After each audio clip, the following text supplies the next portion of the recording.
Hello बच्चों, तो आज हम 10 क्लास के बायोलॉजी का चैप्टर नंबर 3 का ऑब्जेक्टिव क्वेश्चन लेकर आए हैं। और ये जितने क्वेश्चन हैं ये सब 2027 एग्ज़ाम के लिए भी यही क्वेश्चन है। तो चलिए शुरू करते हैं। ठीक है, पहला क्वेश्चन है कि उपयोगी पदार्थ को शरीर की प्रत्येक कोशिका तक पहुँचाने की क्रिया को क्या कहते हैं।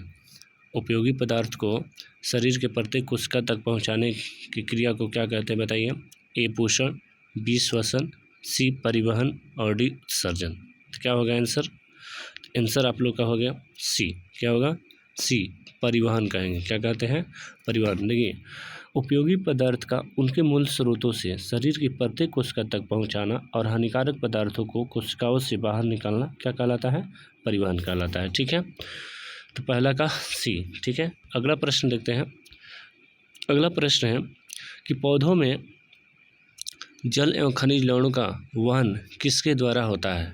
तो बताइए, जाइलम, फ्लोएम, रंध्र, मूलरम। तो किसके द्वारा होता है? तो इसका आंसर हो जाएगा जाइलम। क्या होगा? जाइलम। ये नंबर होगा। ठीक है, ठीक है। अगला प्रश्न है कि पौधे में तैयार भोज्य पदार्थ का परिवहन किस ऊतक द्वारा होता है। पौधे में तैयार भोज्य पदार्थों का परिवहन किस ऊतक द्वारा होता है।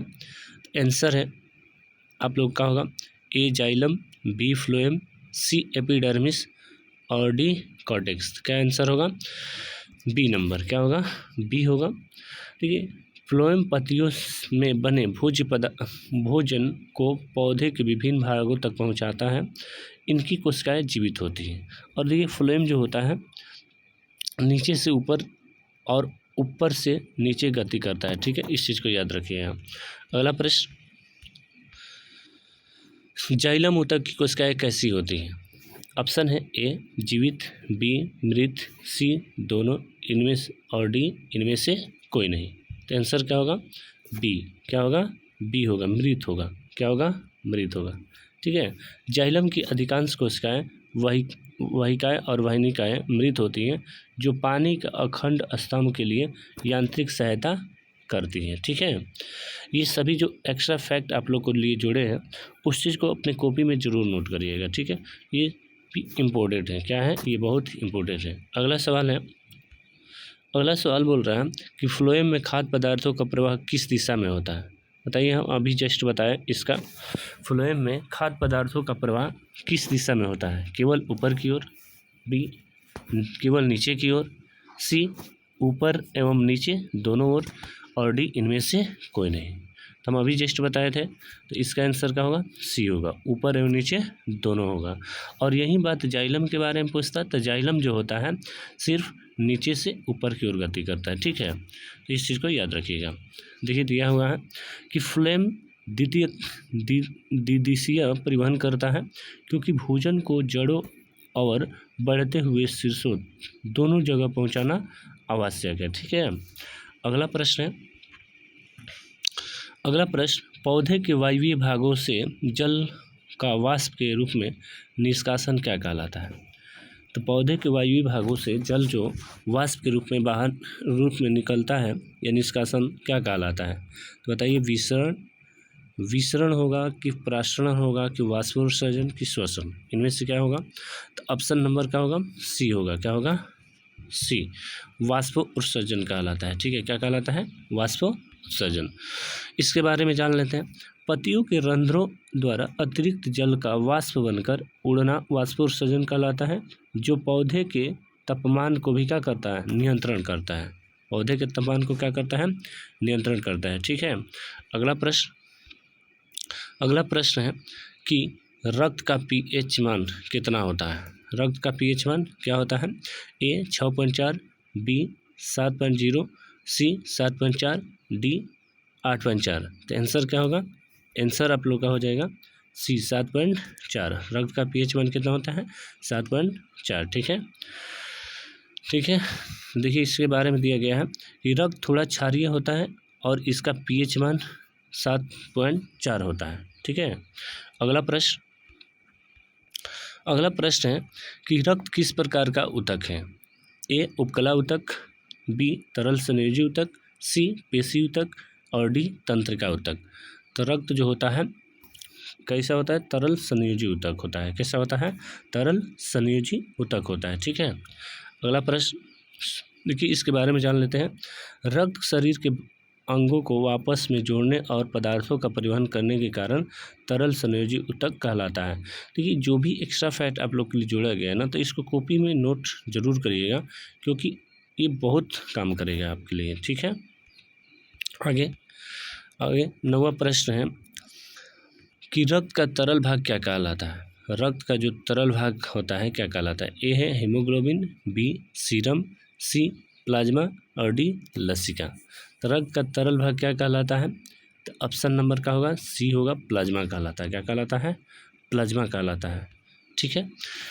देखिए, प्लाज्मा जो होता है, रक्त के तरल भाग को प्लाज्मा कहते हैं, जो पूरे रक्त का लगभग 55% और इसमें जल कितना होता है? 90% होता है। आप लोग कमेंट में बताइएगा कि रक्त का ठोस भाग कितना होता है? रक्त का ठोस भाग कितना होता है? रक्त का ठोस भाग कितना होता है? कमेंट में जरूर बताइएगा। ठीक है। अगला प्रश्न है कि रक्त का लाल रंग किस वर्ण की उपस्थिति के कारण होता है? A chlorophyll, B haemoglobin, C carotene और डी मिनालिन। क्या होगा?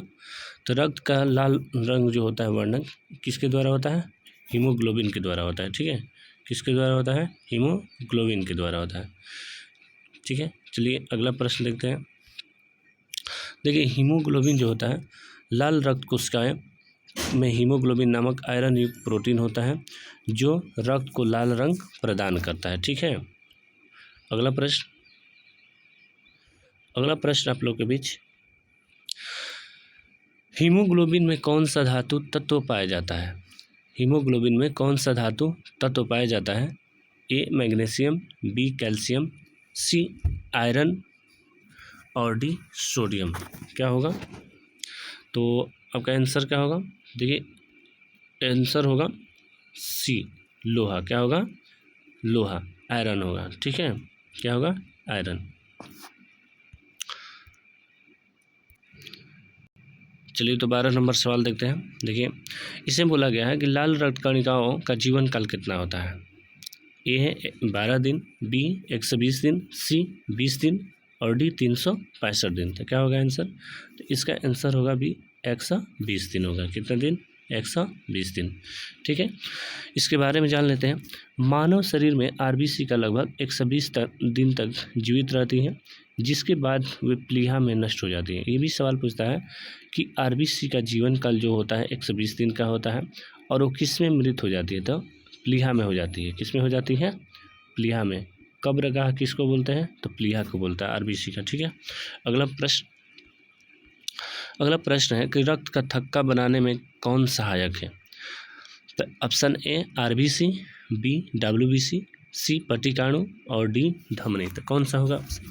तो ऑप्शन नंबर सी होगा। ऑप्शन क्या होगा? सी होगा, पट्टिकाणु होगा। क्या होगा? पट्टिकाणु। ठीक है। अगला प्रश्न, चलिए इसके बारे में पहले जान लेते हैं। प्लेटलेट्स रक्तस्राव को रोकने के लिए फाइब्रिनोजिन प्रोटीन की मदद से रक्त का थक्का बनाने में मुख्य भूमिका निभाता है। ठीक है। जो प्लेटलेट्स होता है, फाइब्रिनोजिन इसमें प्रोटीन होता है, उसकी मदद से रक्त का थक्का बनाने में भूमिका निभाता है, मदद करता है। अगला प्रश्न है कि मानव हृदय में कुल कितने विष पाए जाते हैं? मानव हृदय में कुल कितने विष पाए जाते हैं? ऑप्शन ए 2, बी 3, सी 4 और डी 1। क्या होगा आंसर? सी 4 होगा। ठीक है। मानव हृदय में कुल कितने विष में, अब देखिए विष में दिया है, इसको चैम्बर भी बोलते हैं, कोष्ठ भी बोलते हैं, तो याद रखिएगा इसको कितने तरीक़ों से ये सवाल पूछता है। तो मानव हृदय में कुल 4 कोष्ठ होते हैं, यानी विष में होते हैं। ठीक है। और कौन कौन होते हैं? तो देखिए, दायां आलिंद, बायां आलिंद, फिर दायां निलय और फिर बायां निलय। ठीक है ना, याद रखिएगा। अगला प्रश्न, अच्छा इसके बारे में देखिए, दिया हुआ है कि मानव हृदय में 2 आलिंद और 2 निलय होते हैं, जो शुद्ध और अशुद्ध रक्त को क्या करते हैं? अलग करते हैं। ठीक है। अगला प्रश्न देख लेते हैं। अगला प्रश्न बोल रहा है कि हृदय की धड़कन का तालव्रत संकुचन कौन शुरू करता है, यानी कि पेसमेकर। तो कौन करता है, AV node, B S A node और सी महाधमनी और डी फेफड़ा। तो कौन सा होगा, आंसर हो जाएगा आपका बी एस ए नोड करता है। कौन करता है, एस एन नोड। ठीक है, इसके बारे में देखिए, इसको बोलते हैं साई आरिकुलर नोड। हृदय की विद्युत तरंगे पैदा करता है जो धड़कन शुरू करती हैं। इसे प्राकृतिक पेसमेकर भी कहते हैं। क्या कहते हैं, प्राकृतिक पेसमेकर भी कहते हैं। ठीक है, चलिए तो अगला प्रश्न है कि शुद्ध या ऑक्सीजन जनित रक्त हृदय से शरीर के अंगों में किसके द्वारा जाता है, किसके द्वारा जाता है। शुद्ध या ऑक्सीजन जनित रक्त हृदय से शरीर के अन्य अंगों में किसके द्वारा पहुंचता है। तो बताइए, ए धमनी, बी शिरा, सी केशिकाएं और डी इनमें से कोई नहीं। तो इसका आंसर होगा ए धमनी।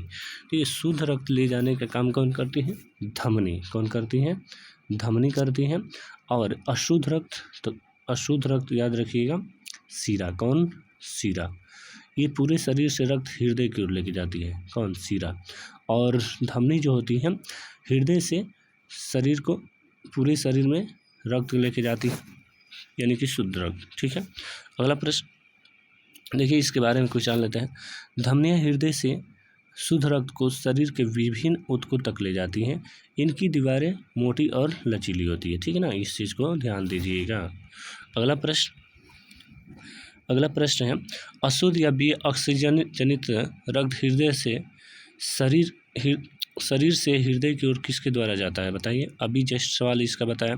देखिए, ए धमनी, बी शिरा, सी महाधमनी और डी इनमें से सभी। तो इसका आंसर क्या होगा, इसका आंसर बी होगा। क्या होगा, शिरा होगा। ठीक है, जो ऑक्सीजन जनित रक्त वी ऑक्सीजन जनित रक्त का है, यानी कि अशुद्ध रक्त का है, तो कौन, तो शिरा। ठीक है, देखिए शिरा जो होती है, शिराएँ कार्बन डाइऑक्साइड युक्त अशुद्ध रक्त को वापस हृदय तक ले जाती हैं। इनमें रक्त के विपरीत प्रवाह को रोकने के लिए कपाट होते हैं। क्या होते हैं, कपाट पाए जाते हैं। ठीक है, अगला प्रश्न है कि कौन सी धमनी अपवाद स्वरूप अशुद्ध रक्त प्रवाहित करती है। कौन सी धमनी अपवाद स्वरूप अशुद्ध रक्त प्रवाहित करती है, बताइए। तो आंसर क्या होगा, ए है महाधमनी, बी फुफ्फुस धमनी और सी वृक्क धमनी और डी यकृत धमनी। तो इसका आंसर होगा बी फुफ्फुस धमनी जो होती है। ये अपवाद में फुफ्फुस धमनी ऐसी होती हैं जो अशुद्ध रक्त प्रवाहित करती है। ठीक है, इसके बारे में जान लेते हैं। देखिए, यद्यपि सभी धमनियाँ शुद्ध रक्त ले जाती हैं, यानी फुफ्फुस धमनी हृदय से अशुद्ध रक्त को शुद्धिकरण के लिए फेफड़ों तक लेके जाती है। ठीक है ना, इस चीज़ को ध्यान दीजिएगा। अगला प्रश्न कह रहा है कि कौन सी शिरा अपवाद स्वरूप शुद्ध रक्त प्रवाहित करती है। देखिए, अशुद्ध वाला पढ़ लिया, हम शुद्ध रक्त बता रहे हैं। तो बताइए, ए है महाशिरा, बी वृक्क शिरा, सी फुफ्फुस शिरा और डी इनमें से कोई नहीं। तो इसका आंसर हो जाएगा फुफ्फुस शिरा। ये जो होती है अपवाद स्वरूप शुद्ध रक्त प्रवाहित करती है। क्या करती है, शुद्ध रक्त। ठीक है, इसके बारे में जान लेते हैं। फुफ्फुस शिरा फेफड़ों से ऑक्सीजन युक्त शुद्ध रक्त को वापस हृदय में बाएं आलिंद में लेके जाती है। कहाँ पर ले जाती है, बाएं आलिंद पर लेके जाती है। ठीक है, अगला प्रश्न, रक्तचाप मापने वाले यंत्र को क्या कहा जाता है। रक्तचाप मापने वाले यंत्र को क्या कहते हैं, स्टेथोस्कोप, बी बैरोमीटर, सी स्फिग्नोमैग्नोमीटर और डी थर्मामीटर। ठीक है, तो क्या होगा, तो इसका आंसर हो जाएगा सी स्फिग्नोमैग्नोमीटर। ठीक है, और देखिए आप लोग एक बात और बताते हैं, ये जो चैप्टर हम करवा रहे हैं, इसका चैप्टर जब आप लोग को हम पढ़ाए हैं वो एक बार देख लीजिएगा, तो सभी प्रश्न आप लोग का बन जाएगा। एकदम डिटेली जो पढ़ाए हैं, बहुत अच्छे से पढ़ाए हैं, उसको एक बार चैप्टर को पढ़ लीजिएगा। उसके बाद 20 प्रश्न लगा दीजिए, आपका एक भी प्रश्न नहीं छूटेगा। ठीक है, सवाल है, एक स्वस्थ वयस्क मनुष्य का सामान्य रक्तचाप कितना होता है। 80/120, 120/80, 100/50 और डी है 140/90। क्या आंसर होगा, बी होगा 120/80 होता है। ठीक है, देखिए बोला गया है कि 120 सिस्टोलिक होता है, संकुचन होता है, और 80 डायलोस्टिक शिथिलन कहलाता है। क्या कहलाता है? शिथिलन। ये भी सवाल पूछता है कि बताइए सिस्टोलिक कब कहलाता है? तो 120 होता सिस्टोलिक बोलते हैं, और डायस्टोलिक कब होता है? तो 80 होता है, उसको डायस्टोलिक कहते हैं। ठीक है, अगला प्रश्न है हृदय की धड़कन सुनने के लिए किस यंत्र का उपयोग होता है? बताइए। ए है स्फिग्नोमैनोमीटर, बी स्टेथोस्कोप, सी माइक्रोस्कोप, और डी ईसीजी। तो क्या होगा? इसका आंसर हो जाएगा स्टेथोस्कोप। क्या हो जाएगा? स्टेथोस्कोप। ठीक है, बोला गया कि डॉक्टर हृदय की धड़कन की आवाज़ सुनने के लिए स्टेथोस्कोप का उपयोग करते हैं, जिसको हम लोग अल्लाह भी कहते हैं। क्या कहते हैं? अल्लाह। इसको अल्लाह भी कहा जाता है, अल्लाह से। ठीक है, अगला प्रश्न, खुला परिसंचरण तंत्र किसमें पाया जाता है? ए मनुष्य, बी मेढक, सी तिलचट्टा, और डी पक्षी। तो खुला परिसंचरण तंत्र जिसमें पाया जाता है वो तिलचट्टा होता है। क्या होता है? तिलचट्टा होता है, इससे खुला परिसंचरण तंत्र पाया जाता है। ठीक है, इसके बारे में जान लेते हैं। तिलचट्टे में रक्त वाहिनियाँ से बाहर गुहाओं में बहता है, जिसे खुला परिसंचरण तंत्र कहते हैं। देखिए बोला गया तिलचट्टा में रक्त वाहिनियों के बाहर गुहाओं में बहता है, जिसे खुला परिसंचरण तंत्र कहते हैं। ठीक है, अगला प्रश्न है हीमोग्लोबिन की कमी से कौन सा रोग होता है? हीमोग्लोबिन की कमी से कौन सा रोग होता है? ए है मधुमेह, बी एनीमिया, सी घेघा, और डी पीलिया। तो हीमोग्लोबिन, देखिए हमारे रक्त में हीमोग्लोबिन की कमी हो जाए तो एनीमिया रोग होता है। क्या होता है? एनीमिया रोग। और हीमोग्लोबिन हम लोग को मिलता किससे है? तो याद रखिएगा लोहा, आयरन से मिलता है। किससे मिलता है? आयरन से मिलता है। ठीक है, अगला प्रश्न, चलिए इसके बारे में जान लेते हैं। शरीर में लोहे या हीमोग्लोबिन की कमी से होने पर ऑक्सीजन की ढुलाई क्षमता कम हो जाती है, जिसे एनीमिया कहते हैं। क्या कहते हैं? एनीमिया कहते हैं। ठीक है, अगला प्रश्न है कि श्वेत रक्त कोशिकाओं का मुख्य कार्य क्या है? ऑक्सीजन का परिवहन, बी रोगों से रक्षा करना, सी कार्बन डाइऑक्साइड का परिवहन, और डी है रक्त का थक्का बनना। तो इसका आंसर होगा रोगों से रक्षा करना। देखिए श्वेत रक्त कोशिकाएं का मुख्य कार्य होता है रोगों से रक्षा करना। ठीक है, ऑप्शन बी होगा। देखिए WBC शरीर की प्रतिरक्षा तंत्र का हिस्सा है, जो हानिकारक जीवाणुओं का करता है, नष्ट करता है। ठीक है, हानिकारक जीवाणुओं को नष्ट करती है। अगला प्रश्न कहा जा रहा है कि मछली के हृदय में कितने वेश्म पाए जाते हैं? मछली के हृदय में कितने वेश्म होते हैं? बताइए। ए है 2, बी 3, सी 4, और डी 1। तो मछली के हृदय में कितने वेश्म होते हैं? तो याद रखिएगा 2 होता है। कितना होता है? 2 होता है। ऑप्शन नंबर ए होगा। इसे बोला गया मछलियों के एक आलिंद और एक निलय होता है। नोट आपके टेक्स्ट, ठीक है ना। आगे बोला गया है रसारोहण के लिए उत्तरदायी कारक कौन सा है? तो ऑप्शन क्या हो जाएगा? बी वाष्प उत्सर्जन। रसारोहण के लिए उत्तरदायी कारक कौन सा होता है? तो वाष्प उत्सर्जन होता है। ऑप्शन नंबर बी होगा। इसके बारे में देखिए वाष्प उत्सर्जन के खिंचाव के कारण ही जल जड़ से ऊंचे वृक्षों की चोटी तक पहुंचता है। ठीक है, ऊंचे वृक्षों की चोटी तक पहुंचता है। अगला प्रश्न है कि चालनी नलिकाएं कहाँ पाई जाती हैं? ठीक है, जितने आप लोग को ये प्रश्न बन रहा है जो हम पढ़ाए हैं उसमें एक भी प्रश्न नहीं छूटेगा, उसको एक बार पढ़िएगा तो सब समझ में आ जाएगा। चालनी नलिका किस में होती है? जाइलम में, कि फ्लोएम में, कि जड़ में, कि रंध्र में? तो ऑप्शन नंबर का होगा बी फ्लोएम में। चालनी नलिका किस में पाई जाती है? फ्लोएम में। ठीक है, देखिए इसमें बोला गया है कि फ्लोएम ऊतक में चालनी नलिकाएँ होती हैं जो भोज्य पदार्थों के स्थानांतरण में मदद करती है। ठीक है, अगला प्रश्न कहा जा रहा है कि रक्त में ऑक्सीजन का वहन कौन करता है? तो रक्त में ऑक्सीजन का वहन WBC, बी RBC, और सी प्लाज्मा, और डी लसिका। तो कौन करेगा? तो ऑक्सीजन का वहन बी हीमोग्लोबिन करेगा। कौन करेगा? हीमोग्लोबिन। RBC करती है। ठीक है, देखिए आरबीसी में मौजूद हीमोग्लोबिन ऑक्सीजन के साथ मिलकर ऑक्सी हीमोग्लोबिन बनाता है और ऑक्सीजन पहुंचाता है। क्या करता है? ऑक्सीजन पहुंचाता है। अगला प्रश्न है कि उच्च रक्तचाप की स्थिति को क्या कहते हैं? ठीक है, ए है हाइपोटेंशन, बी हाइपरटेंशन, सी हृदयघात और डी पक्षघात। देखिए, उच्च रक्तचाप की स्थिति को हम लोग हाइपरटेंशन कहते हैं। क्या कहते हैं? हाइपरटेंशन कहते हैं। ठीक है, देखिए इसके बारे में बोला गया है कि जब रक्तचाप सामान्य 120/80 से बहुत अधिक बढ़ जाता है तो इसे हाइपरटेंशन कहते हैं। क्या कहते हैं? हाइपरटेंशन कहते हैं। अगला प्रश्न है, लसिका का रंग कैसा होता है? लसिका का रंग कैसा होता है? ए लाल, बी हल्का पीला रंगहीन, सी नीला और डी काला। तो लसिका का रंग कैसा होता है? देखिए, लसिका का रंग बी हल्का पीला रंगहीन होता है। ठीक है, बोला गया है लसिका में आरबीसी और हीमोग्लोबिन नहीं होता है, इसलिए यह रंगहीन और हल्का पीला होता है। तो देखिए, लसिका में आरबीसी नहीं होता है। ठीक है, आरबीसी नहीं होता है। अगला प्रश्न है कि पौधों में गैसों का आदान प्रदान किसके द्वारा होता है? ए जड़, बी तना, सी पत्तियों के रंध्र और डी फल। तो किसके द्वारा होता है गैसों का आदान प्रदान? तो आंसर आप लोग का होगा सी पत्तियों के द्वारा। किसके द्वारा होता है? पत्तियों के द्वारा, यानी कि रंध्र के द्वारा। ठीक है,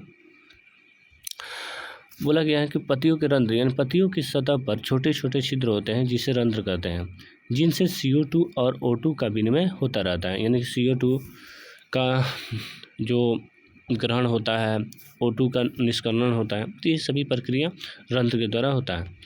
ठीक है, अगला प्रश्न, हृदय के संकुचन के समय धमनी के दाब क्या कहलाता है? हृदय के संकुचन के समय धमनी में दाब क्या कहलाता है? डायस्टोलिक दाब, बी सिस्टोलिक दाब, सी वायुमंडलीय दाब और डी इनमें से कोई नहीं। इसका आंसर होगा बी सिस्टोलिक दाब। क्या कहलाता है? सिस्टोलिक दाब।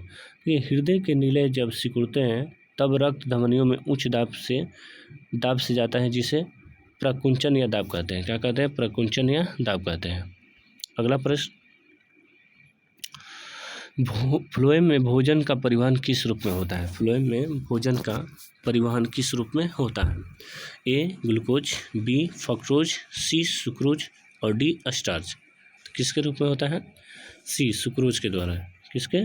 सुक्रोज के रूप में होता है। तो ये पौधे प्रकाश संश्लेषण में ग्लूकोज बनाते हैं, लेकिन परिवहन के लिए इसे सुक्रोज में बदल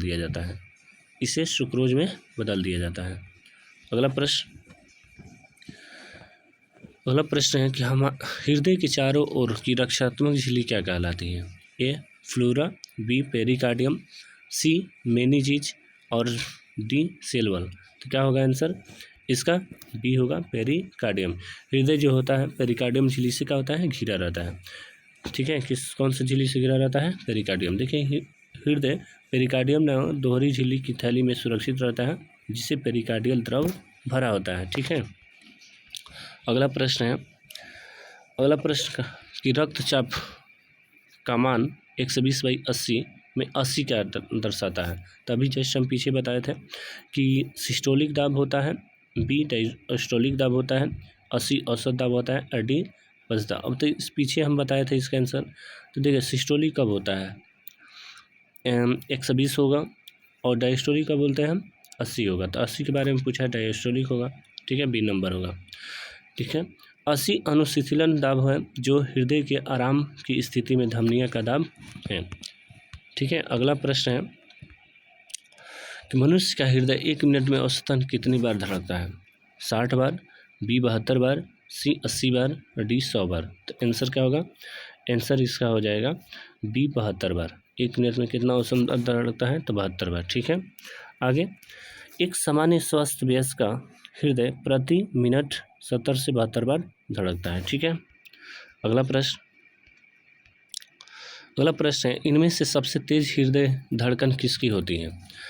ए हाथी, बी चूहा, सी मनुष्य और डी व्हेल। तो सबसे तेज हृदय धड़कन किसकी होगी? तो चूहा का। किसका होगा? चूहा। Option number B. छोटे जंतुओं की चयापचय दर अधिक होने के कारण उनकी हृदय धड़कन बड़े जंतुओं की तुलना में क्या होती है? तेज होती है। ठीक है, आगे अगला प्रश्न है कि पतियों में रंध्रों का खुलना और बंद होना किस पर निर्भर होता है? तो ए है द्वार कोशिकाएं, बी जाइलम, सी जड़, डी क्लोरोप्लास्ट। तो आंसर क्या होगा? ए होगा। आंसर क्या होगा? ए, द्वार कोशिकाएं के द्वारा। ठीक है, इसमें बोला गया द्वार कोशिकाएं में जल के प्रवेश से वे फूल जाती हैं और रंध्र खुल जाते हैं। रंध्र खुल जाते हैं, जल बाहर निकलने पर रंध्र बंद हो जाते हैं। ठीक है, तो ये हमेशा द्वार कोशिकाएं जो होती है खुलती रहती है, खुलती है बंद हो फूल। ठीक है, जब इसमें जल इकट्ठा होगा, ठीक है, तो फूल जाती है और उसके बाद वो खुल जाते हैं। खुलने के बाद क्या हो जाती हैं? जब जल बाहर निकल जाता है तो फिर अपने आप को क्या कर लेती है? बंद कर लेती है। ठीक है, अगला प्रश्न है, अगला प्रश्न, हृदय से रक्त को संपूर्ण शरीर में किसके द्वारा पंप किया जाता है? हृदय से रक्त को संपूर्ण शरीर में किसके द्वारा पंप किया जाता है? आलिंद द्वारा, बी नीले द्वारा, सी फेफड़ा द्वारा और डी शिरा द्वारा। तो किसके द्वारा होता है? तो इसका आंसर होगा बी नीले द्वारा। किसके द्वारा? नीले द्वारा। नीले की दीवारें आलिंद की दीवारों में मोटी होती हैं क्योंकि इन्हें पूरे शरीर में रक्त पंप करने के लिए अधिक बल की आवश्यकता होती है। ठीक है, अगला प्रश्न है कि मेढक और सांप जैसे उभयचर सरीसृप में हृदय कितने विस्म होते हैं? हृदय के कितने विस्म होते हैं? ए है 2, बी 3, सी 4 और डी 5। तो देखिए सांप यानी कि सरीसृप, अब मेढक के बारे में पूछा है तो मेढक में 3 चैम्बर होता है। इसका आंसर बी होना चाहिए, 3 होगा। ठीक है, तो देखिए उभयचरों और सरीसृपों में 3 कोष्ठी हृदय होता है, 2 आलिंद और 1 नीलय होता है जिससे रक्त का आंशिक मिश्रण होता रहता है। ठीक है, अगला प्रश्न है, एक कोशिकीय पौधे यानी जैसे सवाल में परिवहन किस विधि द्वारा होता है? ए है विसरण, बी पराशरण, सी जाइलम और डी फ्लेम। इसका आंसर क्या होगा? इसका आंसर होगा ए विसरण। क्या होगा? विसरण, डिफ्यूजन बोलते हैं। छोटे और एक कोशिकीय जीवों में पदार्थों का परिवहन सीधे विसरण विधि द्वारा संपन्न हो जाता है जो विशेष उत्कों की जरूरत नहीं होती है। विशेष उत्कों की जरूरत नहीं होती है। ठीक है, अगला प्रश्न बोला गया है कि लसिका तंत्र शरीर को किससे बचाने में सहायता करता है? बताइए, ए गर्मी से, बी संक्रमण से, सी रक्तचाप से और डी थकान से। तो लसिका तंत्र शरीर के किससे बचाने की सहायता करता है? आंसर होगा बी संक्रमण से। किससे? संक्रमण से। लसिका में लिम्फोसाइट्स होते हैं जो रोगाणुओं को नष्ट करके शरीर की रोगों से रक्षा करते हैं। ठीक है, शरीर के रोगों से रक्षा करते हैं। अगला प्रश्न है कि पौधे में जल का स्थान हमेशा किस दिशा में होता है? पौधे में जल का स्थान था, इसके बारे में भी पीछे हम बता दिए। ठीक है, द्विदिशीय होता है, बी केवल ऊपर की ओर होता है, सी नीचे की ओर होता है और डी इनमें से कोई नहीं। देखिए जल जो होता है जाइलम के द्वारा होता है, नीचे से ऊपर की ओर जाता है। ठीक है, तो क्या होगा? केवल ऊपर की ओर गति करता है। ठीक है, जाइलम में जल का बहाव एक दिशीय होता है जो जड़ से पत्तियों तक की ओर जाता है। ठीक है, अगला प्रश्न है और इस वीडियो का लास्ट प्रश्न, रक्त के जमने में किस विटामिन की महत्वपूर्ण भूमिका होती है? विटामिन ए, विटामिन सी या विटामिन के या विटामिन डी। तो किसका होता है? तो इसका आंसर होगा विटामिन के होता है। यानी कि रक्त को थक्का बनाने में कौन मदद करता है? विटामिन के। और कमेंट में बताइएगा कि विटामिन ए की कमी से कौन सा रोग होता है, विटामिन बी की कमी से कौन सा रोग होता है और विटामिन सी और डी की कमी से कौन सा रोग होता है। तो ये चारों प्रश्नों का आंसर आप लोग को कमेंट बॉक्स में देना है। और आप लोग को ये वीडियो कैसा लगा कमेंट बॉक्स में ज़रूर बताइए और अपने दोस्तों को ये वीडियो शेयर ज़रूर करें और चैनल सब्सक्राइब ज़रूर करें। ठीक है, और ऐसे ही वीडियो के लिए आप लोग चैनल सब्सक्राइब कर लीजिए और लाइक ज़रूर करिएगा। ठीक है, आप लोग के बीच चलिए अगले एपिसोड में आएंगे। आज के लिए इतना रहने देते हैं। ठीक है।